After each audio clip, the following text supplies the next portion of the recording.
I will revive Hinduism. I am a Hindu revivalist, not by any revolution, but by evolution.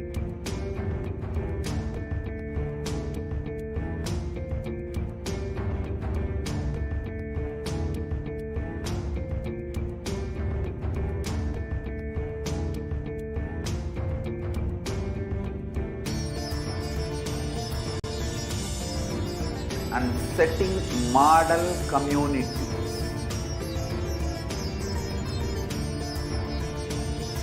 Kailasa, enlightenment ecosystems, Sarvanya Pitas all over the world.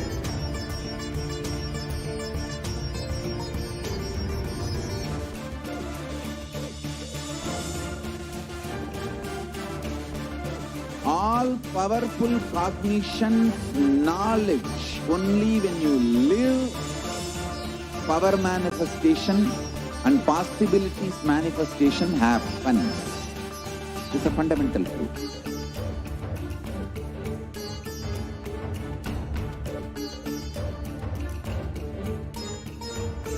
Hinduism cannot live exclusively as one sampradaya. No.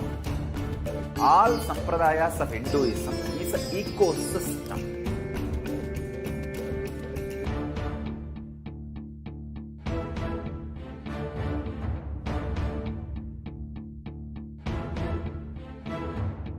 So don't keep quiet thinking that if one sampradaya is attacked, only that sampradaya is going to be affected. All of us are ecosystems.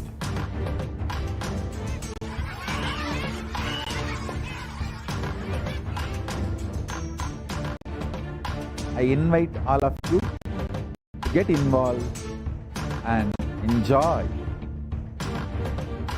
Hinduism by the principle of Dharmo Rakshati Rakshitaha. When you protect Dharma, Dharma protects you. We will make the whole planet flourish spiritually. The spiritual prosperity will happen to the whole planet. We all have to coexist together.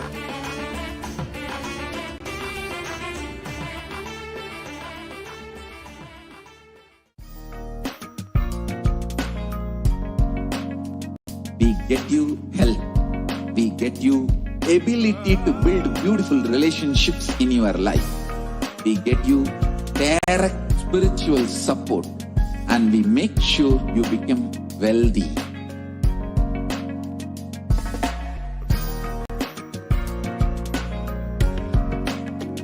We won't stop giving you just good life. We will literally not stop till you live enlightened life. Manifesting the state of Paramashiva, space of Paramashiva, powers of Paramashiva, being of Paramashiva.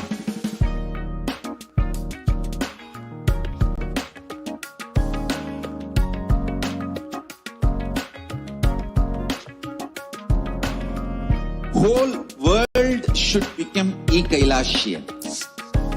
I want the whole world to know Hindus have something great to contribute to the world.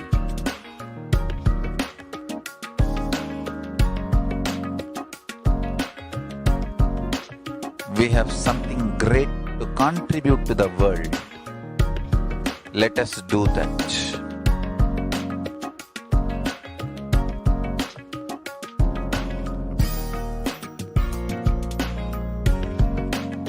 Kailasa is proper customized spiritual service helping you to identify your root patterns of suffering.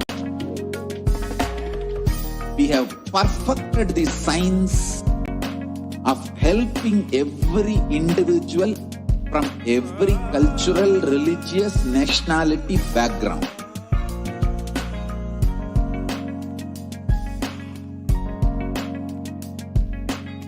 You will have lowest reactionary assumptions, highest awakened response, alive response for life continuously.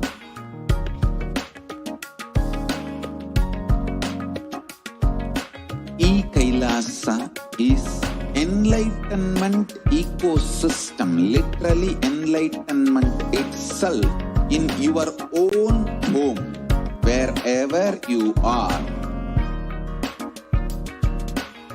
Proper customized spiritual service helping you to complete with your life negativity, withdrawal from life, self-hatred, self-denial, self-doubt, so much of tiredness, laziness. We can support you aligning your diet, your attitude, your aptitude, your understanding about life.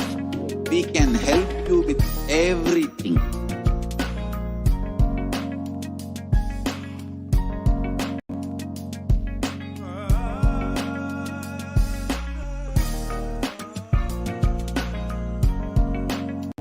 If you are interested in enlightenment, we will immediately bring this to you. If you are not interested, we will explain the whole science, inspire you and make you interested in enlightenment science. We need to cater this enlightenment science to the whole world wherever they are, because enlightenment is the birthright of all human beings. Kailasa is responsible to provide that to all human beings.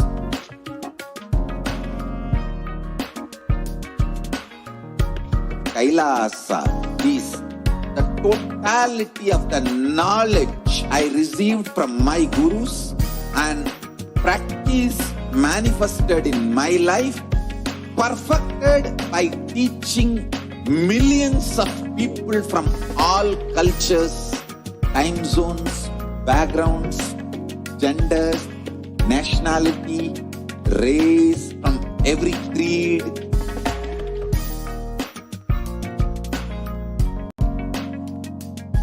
So this absolutely perfected knowledge available to you, served to you in your home without even you moving out of your couch, free of cost.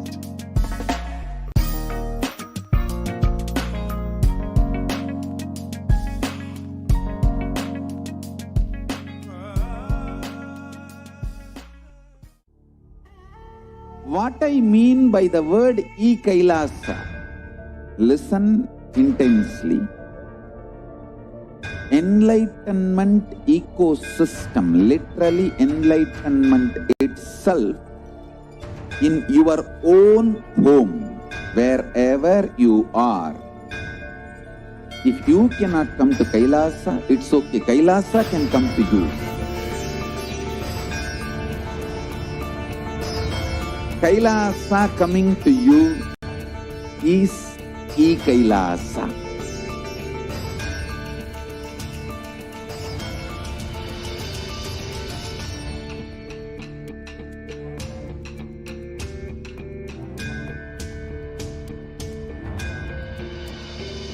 I will revive Hinduism. I am a Hindu revivalist, not by any revolution, but by evolution.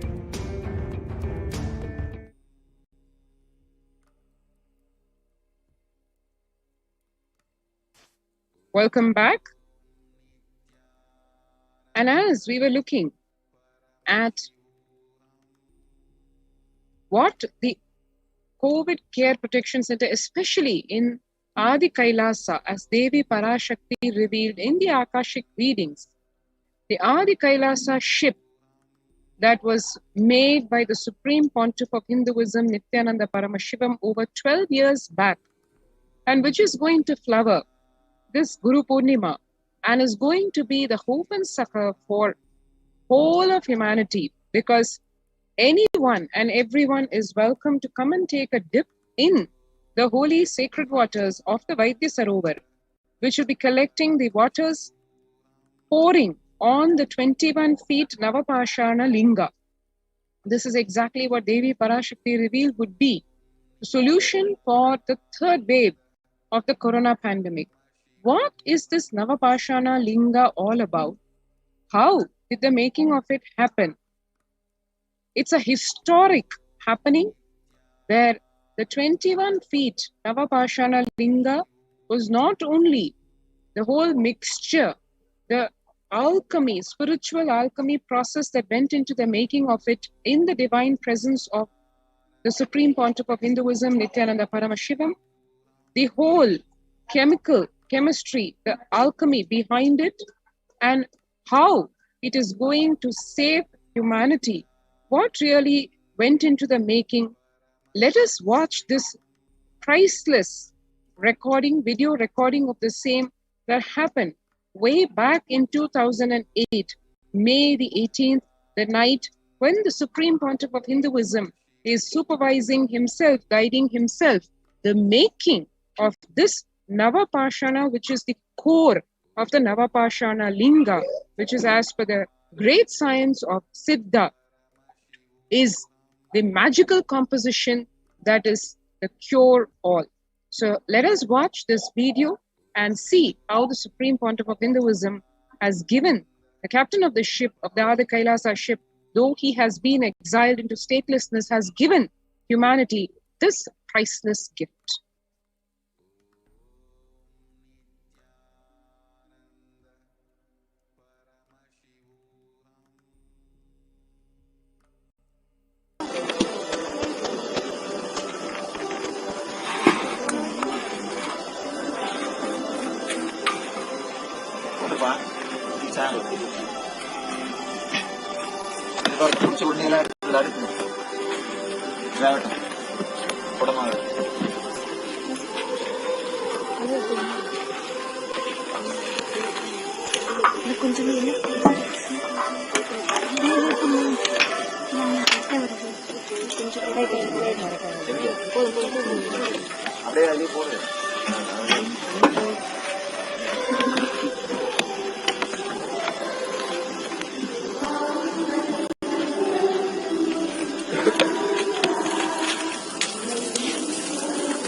நவபாஷானத்திலே பண்ணி வச்சிட்டாரு.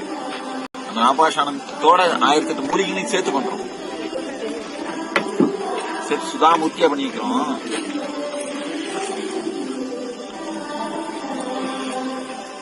அதப்பா உருண்டையெல்லாம் எடுத்து அடுக்குப்பா, இதுல நல்லா வேகட்டும்.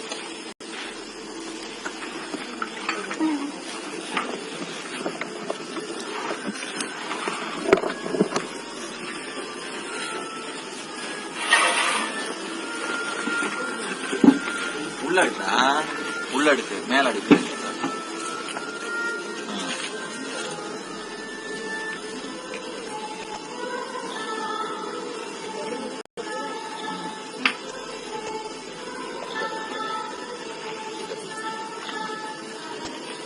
என்ன heat பத்தியா?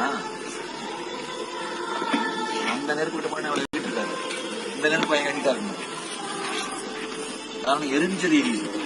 சாம்பலாக்கணும். குடம் போடுறதுக்கு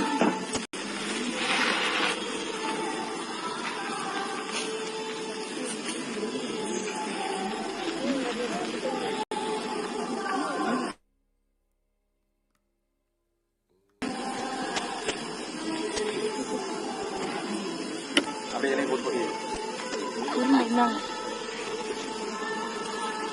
எவ்வளவு இருக்கு சாம்பார் உருண்டை பிடிச்ச பாதி ஆயிடுச்சுல.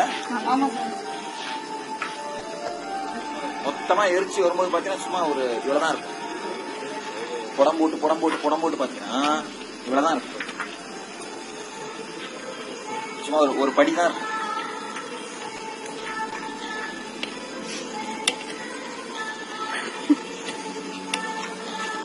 பருப்பு எத்தனை அந்த அதுல முக்கா சாம்பல் இருந்ததுல அதை புடம் புடிச்சிட்டீங்க. இவ்வளவுதான் இருப்பாரு. எல்லா உருளையும் அடிக்கிறீங்களா? எல்லாமே கொடுத்தேன்.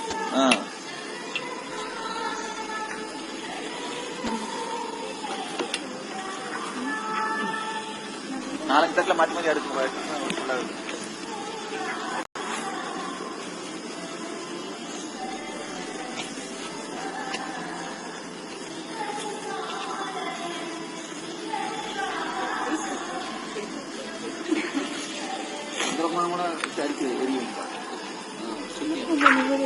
கூத்து வருது பாத்தியா, அந்த சாம்பல் இருக்கு பாரு, அந்த மாதிரி மொத்தமா வேணும்.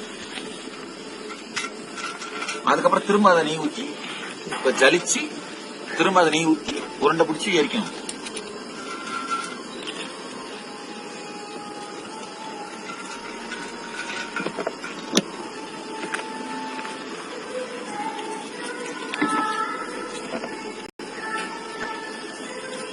சும்மாவே கல்விக்கு போறாங்க. பண்ணுங்க என்ன நலபாஷம் எடுத்து வந்தீங்கன்னு வீடியோவை பிடிச்சி வச்சுடா, பிடிச்சி வச்சு காமி ஜனங்களுக்கு.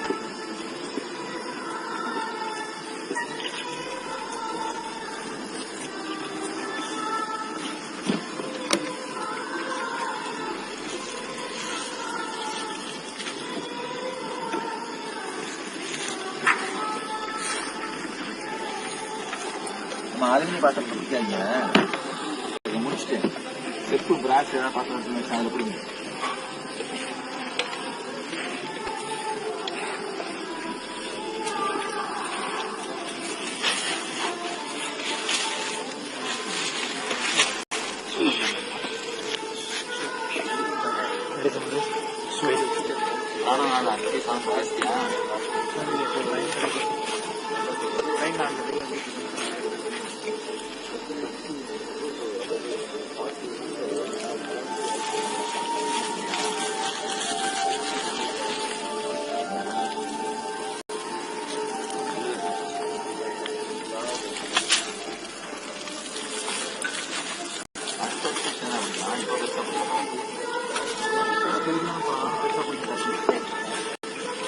அடுத்து பிடிக்கிறதுனா அப்ப நல்லா வேவும்.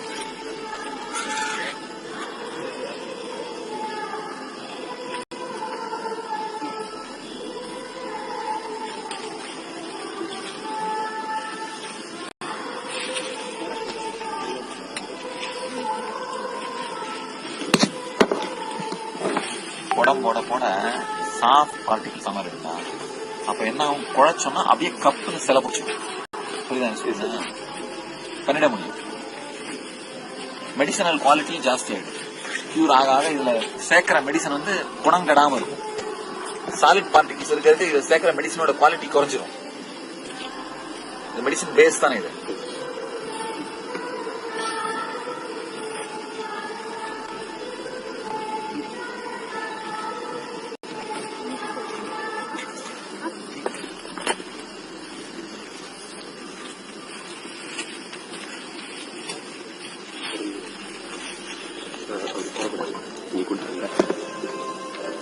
போடாத, உடைச்சிடாத.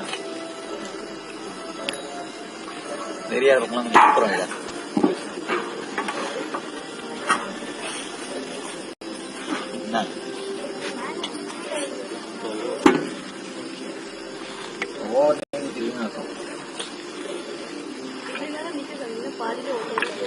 அட்டாடி பிடிச்சிருக்கீங்க.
Now, let us see the revelations of the world by Devi Parashakti. Where Devi Parashakti on 12th of May 2021, she says that I came as Nijavatara. I am blessing you. Listen. People, listen. To do good to all of you, I have taken the form of Nithyananda and came down as Nijavatara. People of India, listen. Carefully listen. Time after time, Bharadam is the Jnana Bhumi where enlightened beings come. We cannot make the Jnana Bhumi as infertile. Enlightened beings have to come. They have to live, it has to flower. Few hypocrites, because they are stuck in delusion, we cannot sacrifice the world. Cosmos cannot be destroyed. The ship I did to save the cosmos from being destroyed, that is called Adi Kailasa. The ship I did to protect the beings from Pralaya is Adi Kailasa. Because of the conspiracy of Drohis and enemies' rule, the captain has to leave the ship.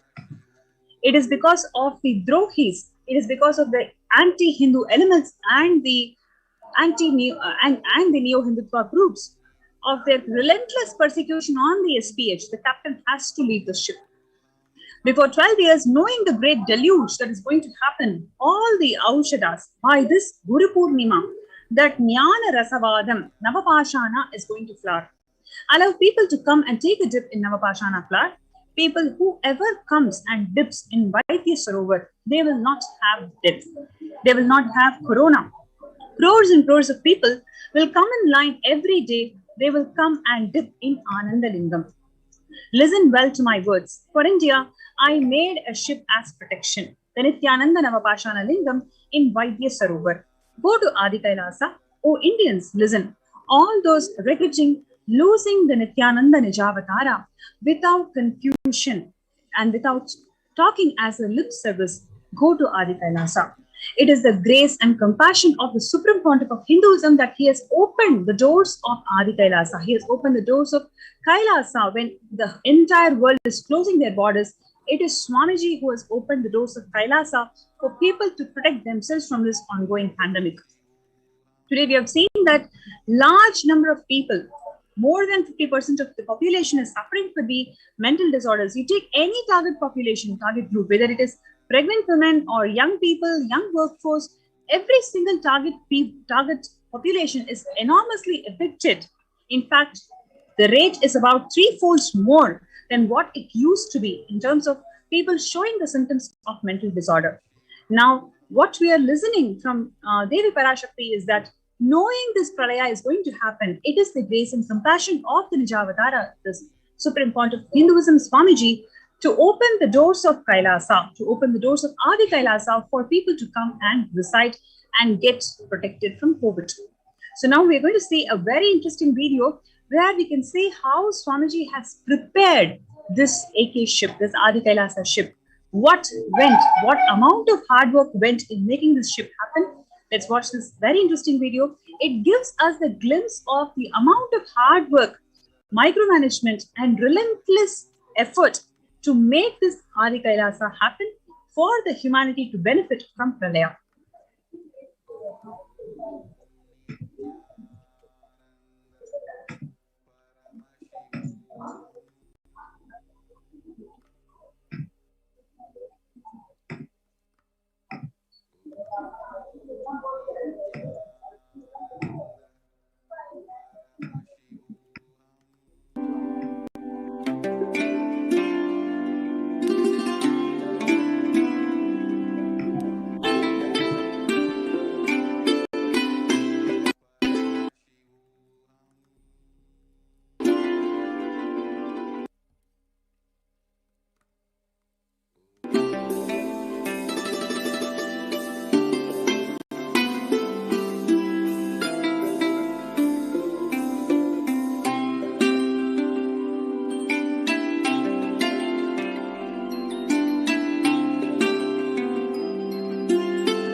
and setting model community.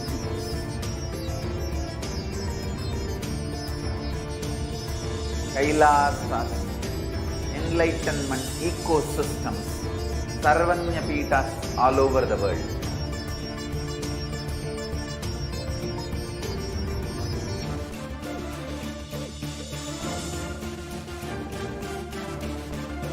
All powerful cognition, knowledge, only when you live, power manifestation and possibilities manifestation happens. It's a fundamental truth.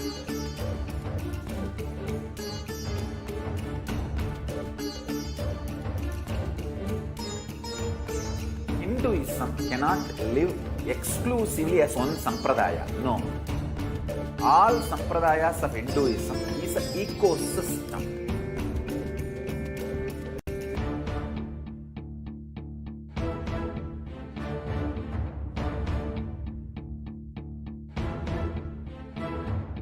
So don't keep quiet thinking that if one sampradaya is attacked, only that sampradaya is going to be affected. All of us are ecosystem.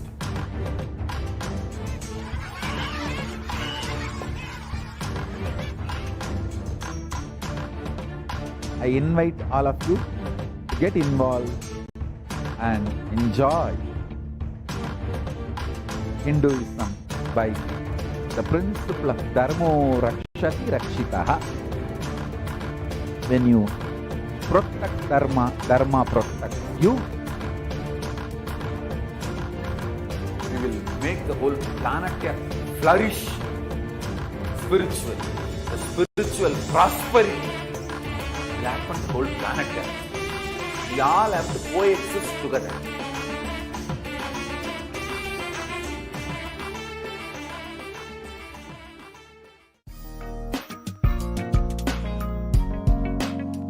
We get you help.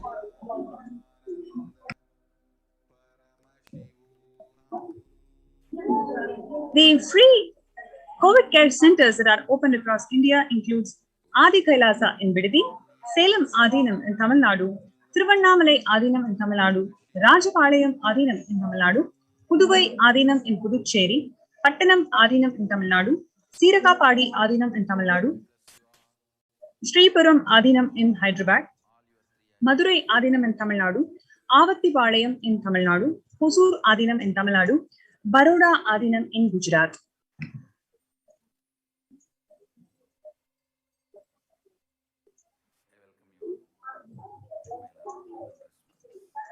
Kailasa rushes to aid India as India finds itself on the verge of COVID-19 third wave. Multiple COVID care protection centers are opened in which various social services, spiritual services, and we have revelations, cosmic revelations from Devi Parashakti. All of this are enabled in these COVID care protection centers.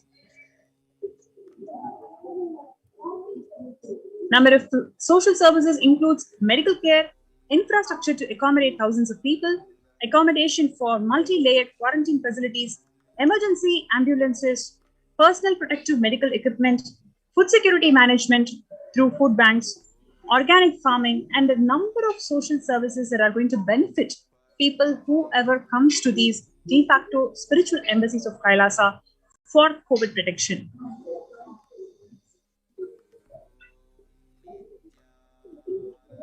So you are welcome to join us in these COVID care protection centers.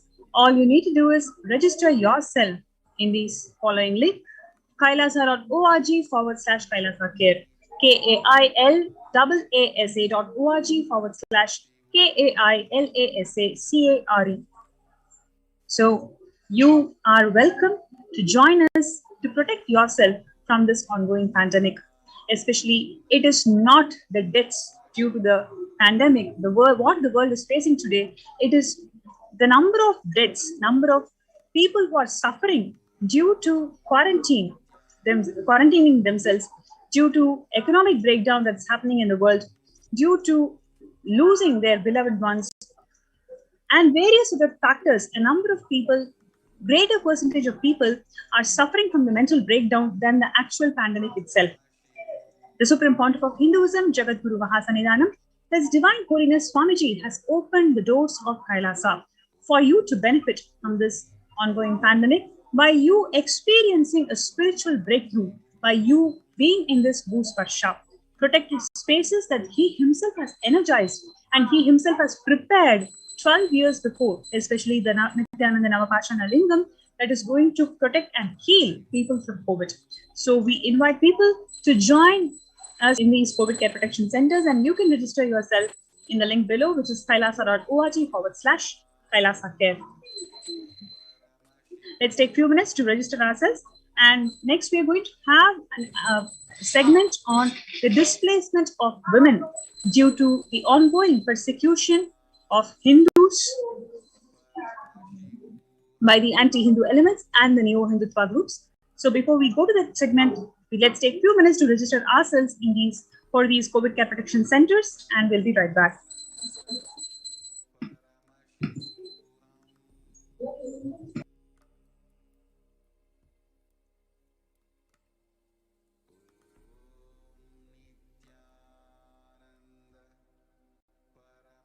Just be alive for next 3 years. Don't die within next 3 years.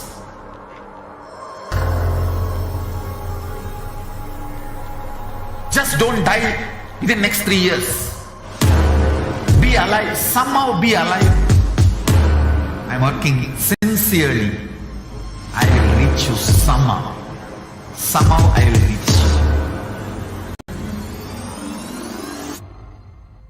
It's my commitment to humanity.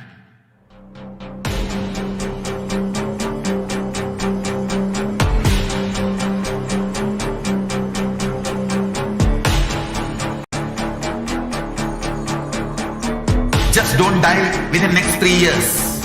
I will reach you wherever you are, whichever corner of the world you may be. I will reach you with enlightenment. You manifesting the space, state, powers, being, Paramashiva. It is possible, and it is possible for you.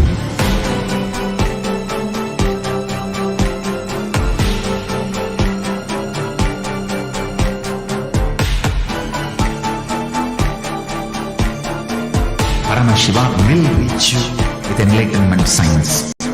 I know he is going to do the job. Nithyananda, welcome back to all of the viewers who are joining from across the world in Kailasas across the world for today's program and eagerly awaiting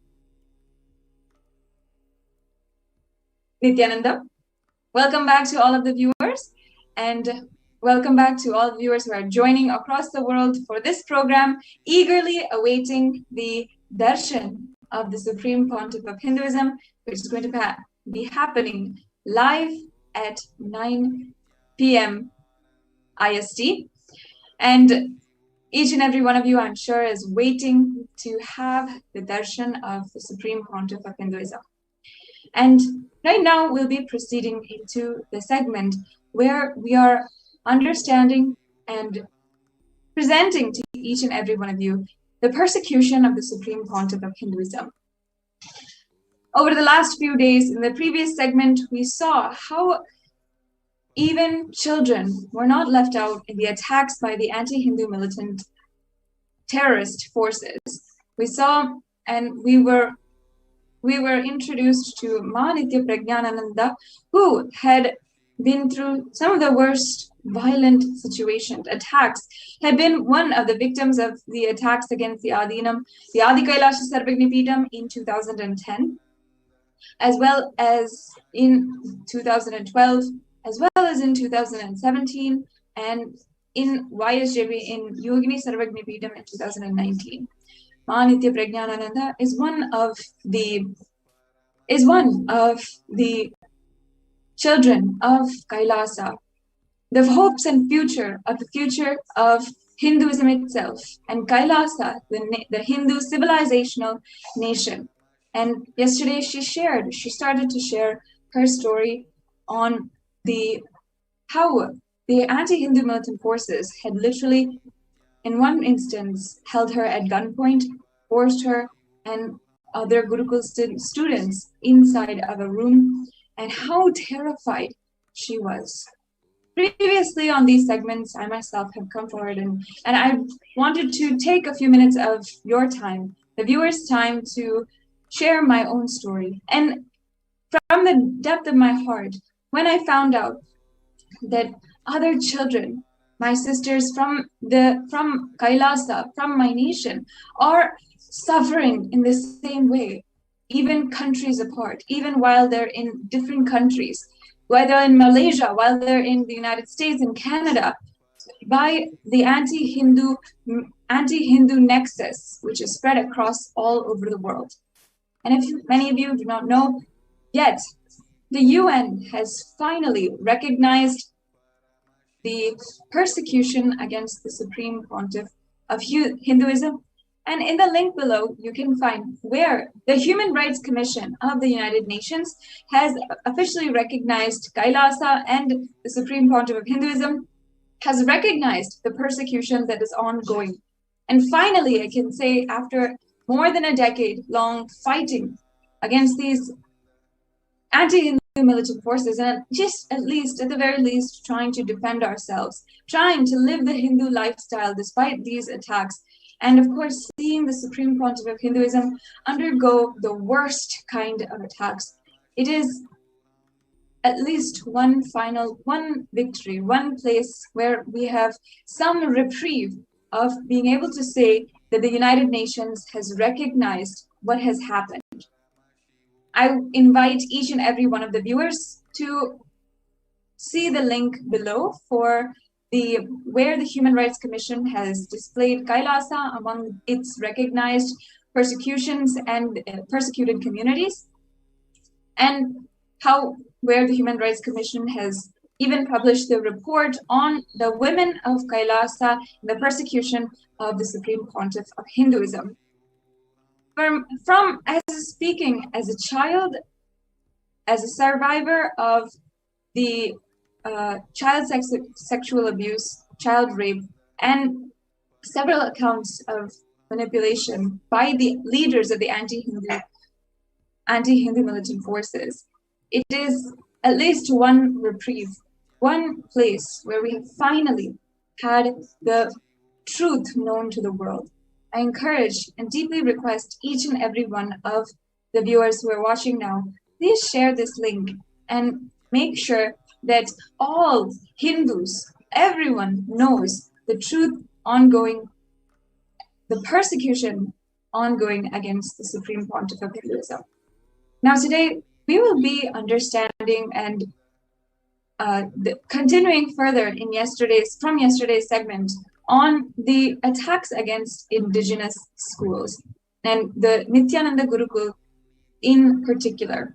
Now we saw and analyzed how in different oppressed societies across the world, including the Native Americans of the United States and of course North America, as well as the Jewish children during the Jewish Holocaust, as well as the Vietnamese children during the Vietnam War.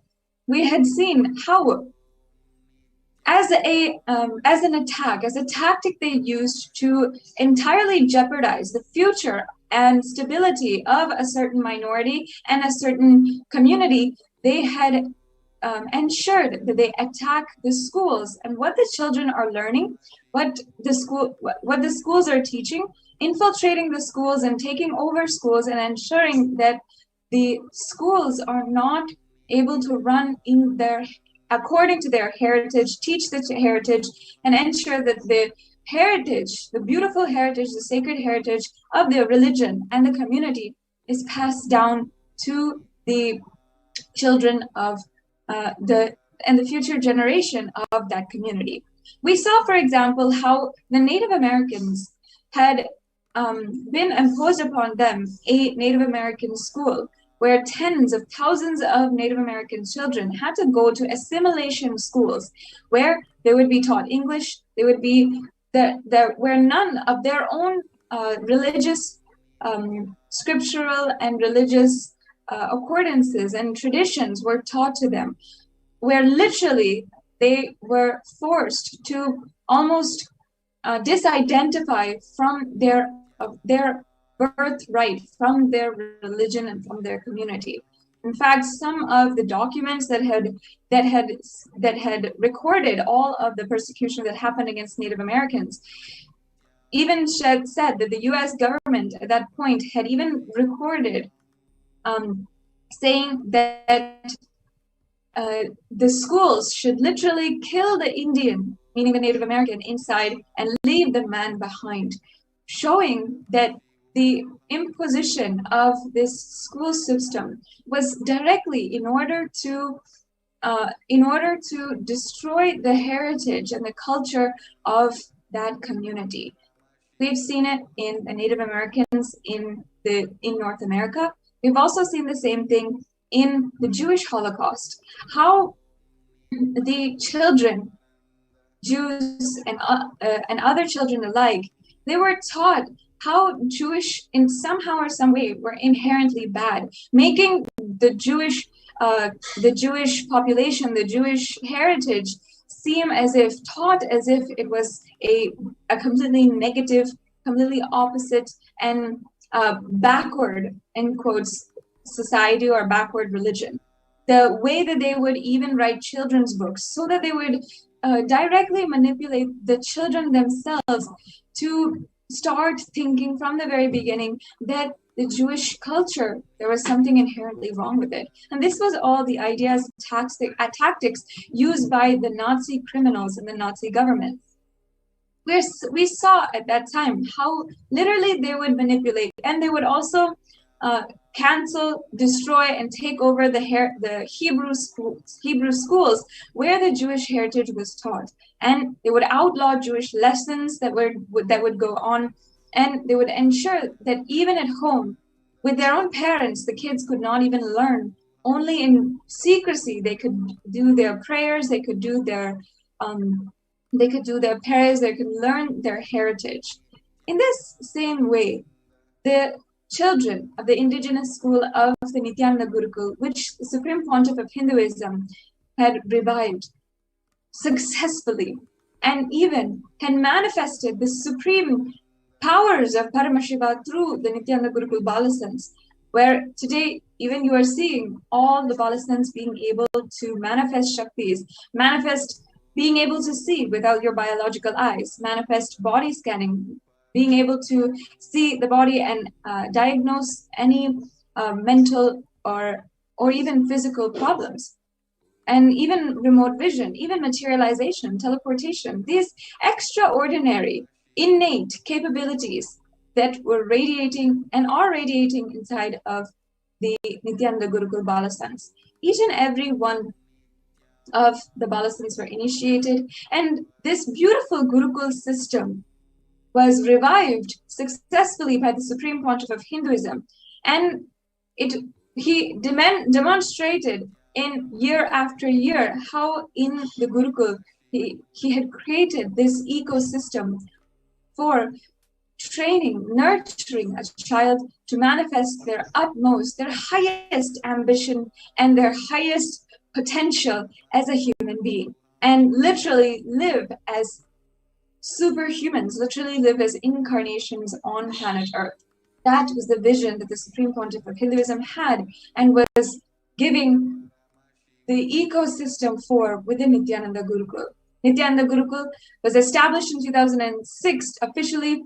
Of course, since the last 27 years, the Supreme Pontiff of Hinduism has been continuously working for the revival of Gurukul systems. It was finally established officially in 2006 in Adi Kailasa Sarvajnapeetham in Bidadi, Bengaluru. And then after that, all over the world with e-Gurukuls, Vidyalayas, where children, Hindu children, were empowered to their infinite possibility that is inherent with them by the consciousness which is within them. And of course, each human being has this innate intelligence. So any Hindu was empowered through the Nithyananda Gurukul that the Supreme Pontiff of Hinduism was reviving. But seeing this, seeing the powers and the way that it was successful, the anti-Hindu militant forces invested in destroying the Hinduism, invested in the continued oppression of Hindu society, Hindu civilization, and invested in making sure that gurus, Hindu gurus, are not enabled, are not empowered to make sure that they can continue the revival of Sanatana Hindu Dharma, that they can continue as the guardians of Sanatana Hindu Dharma. Anti-Hindu militant forces had repeatedly attacked the Nithyananda Gurukul. Yesterday, in the sharing of Nithya Prajnananda, she shared with us, and I'd like to invite her now to recap for all of us about how from 2010, she's been one of the survivors of the attacks in the Adi Kailasa Sarvagnapeetham, where literally the entire grounds, the entire Adinam monastery was set on fire. In this incident, the Supreme Pontiff of Hinduism, his own residence was set on fire and he had to immediately flee. And all of women and children behind were left completely vulnerable to the attacks of the anti-Hindu militant forces who raided the Adinam, who raped the women, and had literally done so much to destroy the property and traumatize the women and children of Kailasa for years to come. And we've seen even the lasting effects of trauma, how each one, even after what has happened, the Supreme Pontiff of Hinduism, with the sacred Hindu sentiments, he brought back, he enlightened and literally enlivened each and every one of us, recovered us from the trauma, even by himself taking up the Panchatapas. Panchatapas is a very deep meditation process. And in this way, he had himself ensured the healing of the every single member of Kailasa, who are all survivors of the attacks against Kailasa and the Supreme Pontiff of Hinduism. Now, Nithya Prajnananda yesterday shared about what happened in 2010, and we were all extremely shocked to hear that even in 2012, how the continued attacks escalated against the children of the Kailasa. Ma Prajnana had described to us how literally she was held at gunpoint when the state-sponsored elements had raided the Adi Kailasa Sarvagnapeetham, and a person whom she thought would help her, would help victims, was victimizing her further. And she shared about how literally, for the first time in her life, she understood what fear was. And she was just around 11 years old. It would be absolutely too soon for her to understand these extremely traumatizing experiences. Only years later, now at the age of 20, she's able to cognize and able to really come forward and bravely share to each and every one of you about what exactly happened. So 2010 was one of the worst brutal attacks against the whole of Kailasa, especially targeted at the Supreme Pontiff of Hinduism. And then 2012, another attack where the anti-Hindu militant forces again trespassed on the Adinam, literally raided, jumped over the gates of Adi Kailasa Sarvagnapeetham, the monastery, the peaceful monastery, and raided every single room, pillaged every single room, stole the deities' jewelry, stole the deities themselves, the sacred Hindu deities, objects, everything associated. And they defiled the deities, they abused and traumatized, victimized the women and children. In that time, in 2012, the children of Adi Kailasa Sarvagnapeetham, who are initiated into as Gurukul Balastans. In order to protect them, they were ensured that all the parents and the Gurukul administration at that time had ensured to protect each and every one of the Gurukul children as high priority, as of course they were children and they were the future of the whole of Kailasa. So the whole admin had actually gone for days without food themselves, trying to feed the children. What happened at that time is in 2012, the CM of Karnataka had ordered a seal of the Adina with no basis, absolutely illegally ordered a seal of a Hindu monastery. And at this time, because of this seal, and also because of illegally freezing the bank accounts of Kailasa, even food became scarce inside of the Adina. And continuously, the children of Kailasa were needing to be protected, of course, but just to get them something to eat, the armed guards who were monitoring the Adinam at that time and ensuring that the seal and the no convening rule was put into place. They had set a rule that not more than 4 people could convene in one place. So that meant that puja could not happen. So this time, even for ringing the bell, even for doing the puja, the very essential part of a Hindu lifestyle, our daily puja, they had literally not been able to do.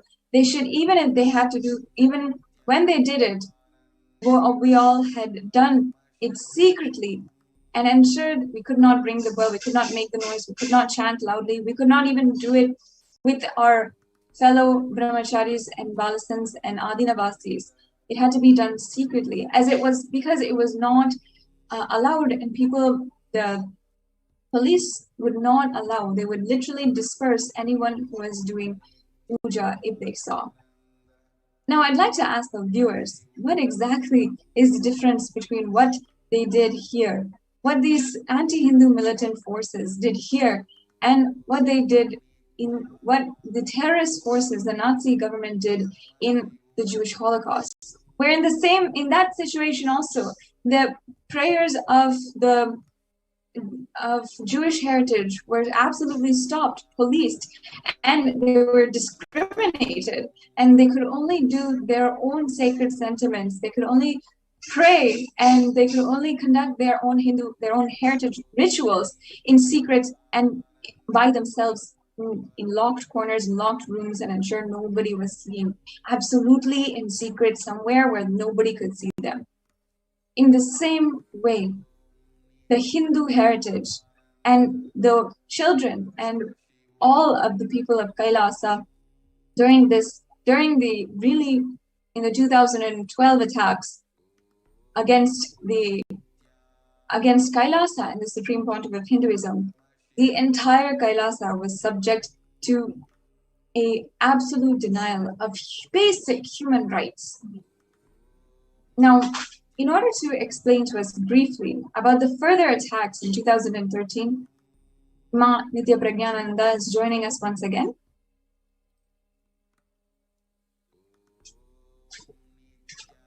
And in 2013, the CWC of Karnataka had raided the entire Adinam suddenly one night and wanted to suddenly burst in on sleeping children. And of course, the admin of the Gurukul had pleaded with the officials saying the children are sleeping and begged that at least in some time they could do whatever they wanted. But the officials, being extremely insensitive, had barged in, and the children were suddenly woken up by strangers in the middle of the night. And suddenly, each and every single one of the children was taken in for an interview. Now, without legal grounds, this is an absolutely baseless act by the state-sponsored elements that were sponsored ultimately by the anti-Hindu forces, by the anti-Hindu terrorists. And in the same way that the terrorist forces against the Native Americans in the USA were forced to go to assimilation school, were literally forced to disidentify with their own culture and heritage. The children were traumatized with questions. And this has been what we've seen for the last decade long, where children continuously are undergoing persecution and victimization. Thanks and ultimately due to the compassion of the Supreme Pontiff of Hinduism, we have survived and alive now to share our story. We welcome all of the viewers to continue watching the next segments of the persecution. Now it is time to welcome and be sitting in the divine graceful presence of the Supreme Pontiff of Hinduism. Let us now enter into a brief meditation, deeply sitting in gratitude and getting ready and preparing our inner space for the divine darshan and satsang of the Supreme Pontiff of Hinduism. Sit with your head, neck, and spine in a straight line now, and let us chant the Mahavakya deeply, sincerely, and await with gratitude, eagerness to witness our beloved Guru, the Supreme Pontiff of Hinduism. Let us now begin chanting the Mahavakya. Om Nithyananda Paramashivoham. Om Nithyananda Paramashivoham. Om Nithyananda Paramashivoham. Continue chanting the Mahavakya. Make sure, sit, deep, restful space, and get ready for the darshan of Paramashiva, Supreme Pontiff of Hinduism. Get ready to imbibe the deep and powerful cognitions of Paramashiva, straight from Kailasa, brought to us by the Supreme Pontiff of Hinduism. Empty your inner space of all grievances, suffering, worries, fear that you have, and get ready for the darshan of the Supreme Pontiff of Hinduism, of Paramashiva himself. Continue chanting the Mahavakya deeply. Take a few minutes and make sure that you are getting ready. Clearing your inner space, empowering yourself, eagerly awaiting the divine presence of the Supreme Pontiff of Hinduism. Om Nithyananda Paramashivoham. Om Nithyananda Paramashivoham. Om Nithyananda Paramashivoham. Om Nithyananda Paramashivoham. Continue chanting the Mahavakya. Let your entire inner space settle into a deep space of unclutching, nirvikalpa samadhi, and restful awareness. Remember all the grace, blessings of the Supreme Pontiff of Hinduism bestowed in your life. Sit with deep gratitude and let's get ready for the darshan of Paramashiva through the form of the Supreme Pontiff of Hinduism.